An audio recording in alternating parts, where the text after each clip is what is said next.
میرے بھائیوں، بزرگوں اور بہنوں، یہاں پر میں ان دہشت گردوں اور ملک دشمن عناصر کو خبردار کرتا ہوں کہ وہ ان ملک دشمن سرگرمیوں سے فی الفور باز آ جائیں، ورنہ قانون ہاتھ میں لینے والے شرپسندوں کو آنی ہاتھوں سے نمٹا جائے گا اور آئین اور قانون کے مطابق ان کو قرار واقعی سزا ملے گی۔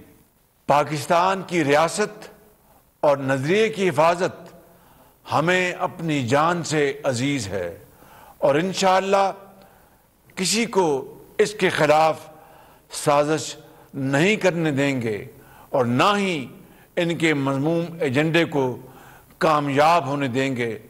اللہ تعالی ہم سب کا حامی و ناصر ہو۔ پاکستان پائندہ باد۔